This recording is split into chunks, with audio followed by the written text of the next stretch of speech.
ನಮಸ್ಕಾರ ಸ್ನೇಹಿತರೆ, ಬೆಂಕಿ ಬಿರುಗಾಳಿ ಚಾನಲ್ಗೆ ತಮ್ಮೆಲ್ಲರಿಗೂ ಸ್ವಾಗತ.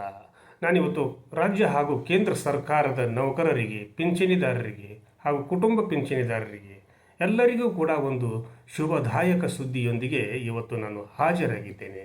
ನಿಜಕ್ಕೂ ಕೂಡ ಬೆಂಕಿ ಬಿರುಗಾಳಿ ಚಾನಲ್ನಲ್ಲಿ ಬರ್ತಿರ್ತಕ್ಕಂಥ ಪ್ರತಿಯೊಂದು ವಿಷಯವೂ ಕೂಡ ಸತ್ಯವಾಗಿರ್ತವೆ ಎನ್ನುವುದಕ್ಕೆ ಇವತ್ತಿನ ಸಂಚಿಕೆಯೂ ಕೂಡ ಆ ನಿಟ್ಟಿನಲ್ಲಿ ಸತ್ಯವಾಗಿದೆ ಎನ್ನುವಂಥ ವಿಚಾರಗಳನ್ನು ನಮ್ಮ ನಾಡಿನ ಸರ್ಕಾರಿ ನೌಕರರಿಗೆ, ನಿವೃತ್ತ ನೌಕರರಿಗೆ, ಪಿಂಚಣಿದಾರರಿಗೆ, ಕುಟುಂಬ ಪಿಂಚಣಿದಾರರಿಗೂ ಕೂಡ ನಾನು ತಲುಪಿಸಲಿಕ್ಕೆ ಈ ಸಂಚಿಕೆಯನ್ನು ಮಾಡ್ತಾ ಇದ್ದೇನೆ.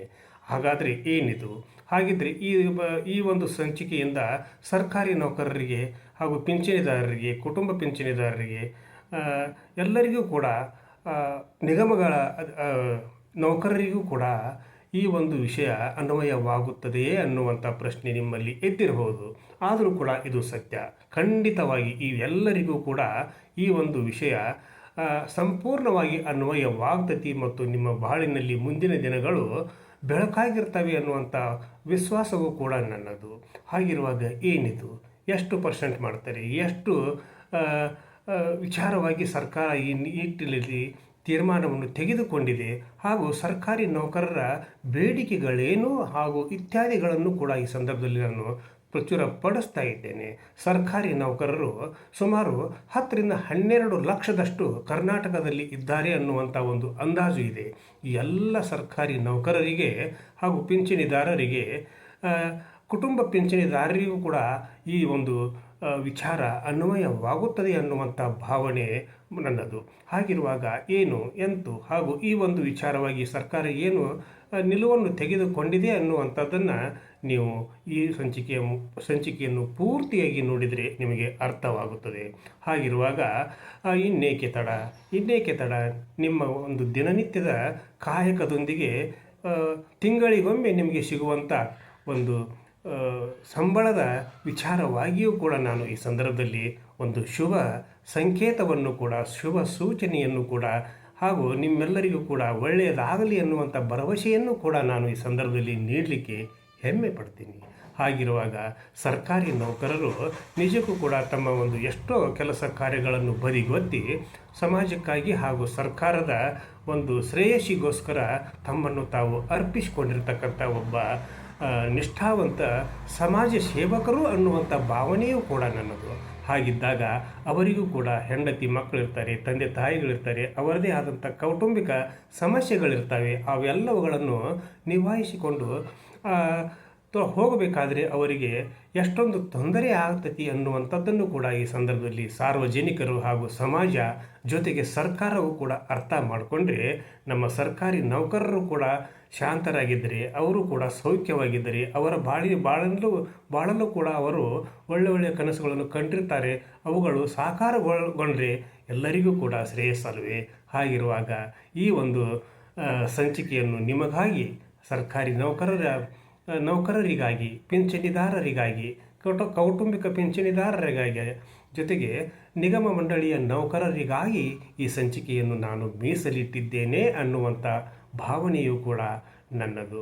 ಹೀಗಾಗಿ ಬೆಂಕಿ ಬಿರುಗಾಳಿ ಚಾನಲನ್ನು ಪ್ರತಿಯೊಬ್ಬರೂ ಕೂಡ ನೀವು ನೋಡಿ ನಿಮ್ಮ ಮುಂದಿನ ಭವಿಷ್ಯದ ಒಂದು ಉಜ್ವಲ ಭವಿಷ್ಯದ ಒಂದು ದಾರಿಯನ್ನು ಕೂಡ ನೀವು ಕಂಡುಕೊಳ್ಳ್ರಿ ಅನ್ನುವಂಥ ವಿಚಾರ ನನ್ನದು. ಹಾಗಿರುವಾಗ ನಮ್ಮ ರಾಜ್ಯದ ನೂತನ ಮುಖ್ಯಮಂತ್ರಿಗಳಾಗಿ ಪ್ರಮಾಣ ವಚನ ಸ್ವೀಕರಿಸಿರ್ತಕ್ಕಂಥ ಡಿ.ಕೆ. ಶಿವಕುಮಾರ್ ಅವರು ನೌಕರರ ಪರವಾಗಿ ಸಕಾರಾತ್ಮಕವಾಗಿ ಚಿಂತನೆ ಮಾಡ್ತಾ ಇದ್ದಾರೆ ಎನ್ನುವಂಥ ಭಾವನೆಗಳು ಕೂಡ ಸರ್ಕಾರಿ ನೌಕರರ ಮನದಾಳದಲ್ಲಿಯೂ ಕೂಡ ಮೂಡಿವೆ. ಯಾಕಂದರೆ ಯಾವುದೇ ಒಂದು ಬೇಡಿಕೆಯನ್ನು ಕೂಡ ಅವರು ತಿರಸ್ಕಾರ ಇಲ್ಲಿಯವರೆಗೂ ಕೂಡ ಮಾಡಿಲ್ಲ. ಹಾಗಾದಾಗ ಅವರು ಕೂಡ ರಾಜ್ಯ ಸರ್ಕಾರಿ ನೌಕರರ ಪರವಾಗಿಯೇ ಇದ್ದಾರೆ ಅನ್ನುವಂಥ ಒಂದು ಆಶಾಭಾವನೆಯೂ ಕೂಡ ಬೆಂಕಿ ಬಿರುಗಾಳಿ ಚಾನಲ್ಗೂ ಕೂಡ ಇದೆ. ಹಾಗಿರುವಾಗ ರಾಜ್ಯ ಸರ್ಕಾರಿ ನೌಕರರ ಅಧ್ಯಕ್ಷರಾಗಿರ್ತಕ್ಕಂಥ ಅವರು ಷಡಕ್ಷರಿಯವರು ಪ್ರತಿ ಸಲ ಸರ್ಕಾರವನ್ನು, ಮುಖ್ಯಮಂತ್ರಿಗಳನ್ನು, ಸಂಬಂಧಪಟ್ಟಂಥ ಸಚಿವರನ್ನು ಹಾಗೂ ಎಲ್ಲರನ್ನೂ ಕೂಡ ಭೇಟಿ ಮಾಡ್ತಾ ರಾಜ್ಯ ಸರ್ಕಾರಿ ನೌಕರರ ಒಂದು ಒಳಿತಿಗಾಗಿ ಅವರ ಬೇಡಿಕೆಗಳನ್ನು ಈಡೇರಿಸುವ ನಿಟ್ಟಿನಲ್ಲಿ ಪ್ರಾಮಾಣಿಕವಾದ ತಮ್ಮ ಪ್ರಯತ್ನವನ್ನು ಕೂಡ ಖಂಡಿತವಾಗಿಯೂ ಮಾಡ್ತಾ ಇದ್ದಾರೆ ಅನ್ನುವಂಥ ಭಾವನೆಯೂ ಕೂಡ ಬೆಂಕಿ ಬಿರುಗಾಳಿ ಚಾನಲ್ನದ್ದು. ಹಾಗಿರುವಾಗ ನಿಮಗೆ ಒಳ್ಳೆಯ ಅಧ್ಯಕ್ಷರು ಸಿಕ್ಕಿದ್ದಾರೆ, ಒಳ್ಳೆಯ ಸರ್ಕಾರವೂ ಸಿಕ್ಕಿದೆ, ಒಳ್ಳೆಯ ಮುಖ್ಯಮಂತ್ರಿಗಳು ಸಿಕ್ಕಿದ್ದಾರೆ. ಹೀಗಿರುವಾಗ ನಿಮಗೇಕೆ ಇನ್ನೂ ಚಿಂತೆ ಅನ್ನುವಂಥ ಭಾವನೆಯೂ ಕೂಡ ನನ್ನದು. ಹಾಗಿರುವಾಗ ಬಹುದಿನಗಳಿಂದ ಈಡೇರಿಸಲಿಕ್ಕೆ ಈಡೇರಿಸಲು ವಿಳಂಬವಾಗ್ತಾ ಇರತಕ್ಕಂಥ ಡಿ ಎ ವಿಚಾರವಾಗಿಯೂ ಕೂಡ ನಾನು ಈ ಸಂದರ್ಭದಲ್ಲಿ ತಮಗೆ ಹೇಳ್ತಾ ಇದ್ದೇನೆ. ಯಾಕಂದ್ರೆ ಶ್ರಾವಣ ಮಾಸ ಅಂತಂದ್ರೆ ಭಾರತೀಯರಿಗೆ ಹಾಗೂ ರಾಜ್ಯ ಸರ್ಕಾರಿ ನೌಕರರಿಗೆ ಜೊತೆಗೆ ಸರ್ವರಿಗೂ ಕೂಡ ಒಂದು ಸಂಭ್ರಮದ ಒಂದು ಮಾಸ, ಅದು ತಿಂಗಳು. ಆ ತಿಂಗಳಿನಲ್ಲಿ ಒಳಿತಾಗಲಿದೆ ಅನ್ನುವಂಥ ಭಾವನೆಯೂ ಕೂಡ ನನ್ನದು. 4% ಡಿ ಎ ರಾಜ್ಯ ಸರ್ಕಾರಿ ನೌಕರರಿಗೆ ಜುಲೈ ತಿಂಗಳ ಪೂರ್ವಾನ್ವಯವಾಗಿ ಅನ್ವಯವಾಗುವಂಥ ಎಲ್ಲ ಸೂಚನೆಗಳು ಕೂಡ ಈಗ ಕಂಡು ಬರ್ತಾ ಇವೆ. ಆ ನಿಟ್ಟಿನಲ್ಲಿ ಇದು ಕಾರ್ಯಗತವಾಗಲಿಕ್ಕೆ ಪ್ರಾರಂಭ ಮಾಡಿದೆ ಅನ್ನುವಂಥ ಸೂಚನೆಗಳು ಕೂಡ ಬರ್ತಾ ಇವೆ. ಅದು ಕೂಡ ಒಳ್ಳೆಯ ಭಾವನೆ, ಒಳ್ಳೆಯ ಸೂಚನೆ ಅಂತಲೇ ನಾನು ಭಾವಿಸ್ತೀನಿ. ಜೊತೆಗೆ 7ನೇ ವೇತನ ಆಯೋಗದಲ್ಲಿ ಹಲವಾರು ಬೇಡಿಕೆಗಳನ್ನು ರಾಜ್ಯ ಸರ್ಕಾರಿ ನೌಕರರು ಮುಂದಿಟ್ಟಿದ್ದಾರೆ, ಸರ್ಕಾರದ ಮುಂದಿಟ್ಟಿದ್ದಾರೆ. ಈ ಎಲ್ಲ ಬೇಡಿಕೆಗಳನ್ನು ಸಗಟಾಗಿ ಇಲ್ಲಿಯವರೆಗೆ ಕೂಡ ಯಾರೂ ಕೂಡ ತಿರಸ್ಕರಿಸಿಲ್ಲ. ಹಾಗಿದ್ದಾಗ ಈಗಿನ ನಮ್ಮ ಮುಖ್ಯಮಂತ್ರಿಗಳಾಗಿರ್ತಕ್ಕಂಥ ಡಿ ಕೆ ಶಿವಕುಮಾರ್ ಅವರು ಆ ಎಲ್ಲ ರಾಜ್ಯ ಸರ್ಕಾರಿ ನೌಕರರ ಬೇಡಿಕೆಗಳನ್ನು ಸಂಪೂರ್ಣವಾಗಿ ಈಡೇರಿಸಲಿ ಅನ್ನುವಂಥ ಭಾವನೆ ಆಶಾವಾದಿಗಳಾಗಿದ್ದಾರೆ ನಮ್ಮ ಸರ್ಕಾರಿ ನೌಕರರು. ಆ ನಿಟ್ಟಿನಲ್ಲಿ ಬೆಂಕಿ ಬಿರುಗಾಳಿ ಚಾನಲ್ಲು ಕೂಡ ಸರ್ಕಾರಕ್ಕೆ ಒತ್ತಾಯಪಡಿಸ್ತೈತಿ, ವಿನಂತಿಪೂರ್ವಕವಾಗಿ ಕೇಳ್ಕೊಳ್ತೈತಿ. 7ನೇ ವೇತನ ಆಯೋಗವನ್ನು ಸಂಪೂರ್ಣವಾಗಿ ನೀವು ಅನುಷ್ಠಾನಕ್ಕೆ ತರ್ರಿ.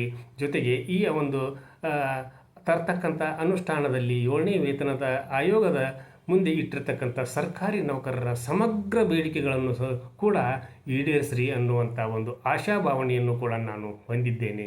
ಹಾಗಿರುವಾಗ ಈ ಎಲ್ಲ ವಿಚಾರಗಳನ್ನು ನಾವು ಕೂಲಂಕುಷವಾಗಿ ವಿಚಾರ ಮಾಡಿದರೆ ಹಣದುಬ್ಬರ ಹಾಗೂ ಇನ್ನಿತರ ಒಂದು ಯುದ್ಧ ಒಂದು ಸನ್ನಿವೇಶದಲ್ಲಿ ಆಗ್ತಿರ್ತಕ್ಕಂಥ ಬೆಳವಣಿಗೆಗಳನ್ನು ಕೂಡ ನಾವು ಗಮನದಲ್ಲಿ ಇಟ್ಟುಕೊಂಡು ಕೂಡ ನಾವು ಈ ಬೇಡಿಕೆಗಳನ್ನು ಕೇಳ್ತಾ ಇದ್ದೇವೆ ಅನ್ನುವಂಥ ಪ್ರಸ್ತಾವನೆ ಹಾಗೂ ಬೇಡಿಕೆಗಳು ರಾಜ್ಯ ಸರ್ಕಾರಿ ನೌಕರರದ್ದಾಗಿದೆ ಅನ್ನುವಂಥ ವಿಚಾರವನ್ನು ಕೂಡ ನಾನು ಸರ್ಕಾರದ ಗಮನಕ್ಕೆ ತರಲಿಕ್ಕೆ ಬಯಸಿದ್ದೇನೆ. ಹಾಗಿದ್ದರೂ ಕೂಡ ರಾಜ್ಯ ಸರ್ಕಾರ ಯಾವತ್ತೂ ಕೂಡ ರಾಜ್ಯ ಸರ್ಕಾರಿ ನೌಕರರಿಗೆ, ನಿವೃತ್ತ ನೌಕರರಿಗೆ ಹಾಗೂ ಪಿಂಚಣಿದಾರರಿಗೆ, ಕೌಟುಂಬಿಕ ಪಿಂಚಣಿದಾರರಿಗೆ, ನಿಗಮ ಮಂಡಳಿಗಳ ನೌಕರರಿಗೂ ಕೂಡ ಅನ್ವಯವಾಗುವಂತೆ ಎಲ್ಲ 30 ಬೇಡಿಕೆಗಳನ್ನು 7ನೇ ಆಯೋಗದ ಎದುರಿಗೆ ಇರತಕ್ಕಂಥ 30 ಬೇಡಿಕೆಗಳನ್ನು ಸಂಪೂರ್ಣವಾಗಿ ಈಡೇರಿಸಿರಿ ಅನ್ನುವಂಥ ಸಂಕಲ್ಪವನ್ನು ಕೂಡ ನೀವು ಮಾಡಿಕೊಳ್ಬೇಕು ಸರ್ಕಾರದವರು ಅನ್ನುವಂಥ ವಿಚಾರವನ್ನು ಕೂಡ ನಾನು ಈ ಸಂದರ್ಭದಲ್ಲಿ ಪ್ರಸ್ತಾಪಪಡಿಸ್ತಾ ಇದ್ದೇನೆ. ಶ್ರಾವಣ ಮಾಸ ಇದು ಸರ್ವರಿಗೂ ಕೂಡ ಒಳ್ಳೆಯದಾಗಲಿ. ರಾಜ್ಯ ಸರ್ಕಾರಿ ನೌಕರರು, ಪಿಂಚಣಿದಾರರು ಹಾಗೂ ಕುಟುಂಬ ಪಿಂಚಣಿದಾರರು, ನಿಗಮ ಮಂಡಳಿಯ ನೌಕರರು ಕೂಡ ಈ ನಿಟ್ಟಿನಲ್ಲಿ ನಿಮಗೂ ಕೂಡ ಒಳ್ಳೆಯದಾಗಲಿ. ನಿಮ್ಮ ದಿನಗಳು, ಮುಂಬರುವ ದಿನಗಳು ಸಂತಸದಾಯಕವಾಗಿರಲಿ. ನಿಮ್ಮೆಲ್ಲರ ಒಂದು ಬೇಡಿಕೆಗಳು ಈಡೇರಲಿ ಅನ್ನುವಂಥ ಸಂದೇಶದೊಂದಿಗೆ ಇವತ್ತಿನ ಈ ಸಂಚಿಕೆಯನ್ನು ಮುಗಿಸುವುದಕ್ಕಿಂತ ಪೂರ್ವದಲ್ಲಿ ಬೆಂಕಿ ಬಿರುಗಾಳಿ ಇದು ನಿಮ್ಮೆಲ್ಲರ ಚಾನಲ್ಲು, ಸಮಸ್ತ ನಾಡಿನ ಚಾನಲ್ಲು. ಈ ಚಾನಲ್ನಲ್ಲಿ ಬರ್ತಿರ್ತಕ್ಕಂಥ ಪ್ರತಿಯೊಂದು ವಿಷಯಗಳು ಕೂಡ ಸತ್ಯವಾಗಿರ್ತವೆ ಅನ್ನೋದಕ್ಕೆ ಈ ಸಂಚಿಕೆಯೂ ಕೂಡ ಸಾಕ್ಷಿ.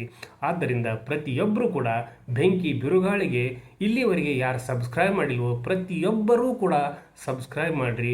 ಈ ಸಂಚಿಕೆಯನ್ನು ಪ್ರತಿ ರಾಜ್ಯ ಸರ್ಕಾರ, ಕೇಂದ್ರ ಸರ್ಕಾರ ಹಾಗೂ ಪಿಂಚಣಿದಾರರು, ಕುಟುಂಬ ಪಿಂಚಣಿದಾರರು, ನಿಗಮ ಮಂಡಳಿಯ ನೌಕರರಿಗೂ ಕೂಡ, ಸಮಸ್ತ ಸರ್ಕಾರಿ ನೌಕರರಿಗೂ ಕೂಡ ತಲುಪಿಸ್ರಿ ಅನ್ನುವಂಥ ವಿನಂತಿಯೊಂದಿಗೆ ಇವತ್ತಿನ ಸಂಚಿಕೆಯನ್ನು ಇಲ್ಲಿಗೆ ಮುಗಿಸುವುದಕ್ಕಿಂತ ಪೂರ್ವದಲ್ಲಿ ನೀವೆಲ್ಲರೂ ಕೂಡ ನಿಮ್ಮ ಕಮೆಂಟನ್ನು ಕೂಡ ನನ್ನ ಜೊತೆಗೆ ಹಂಚಿಕೊಳ್ರಿ. ಜೊತೆಗೆ ಲೈಕನ್ನು ಕೂಡ ಮಾಡಿರಿ ಅನ್ನುವಂಥ ಭಾವನೆಯೊಂದಿಗೆ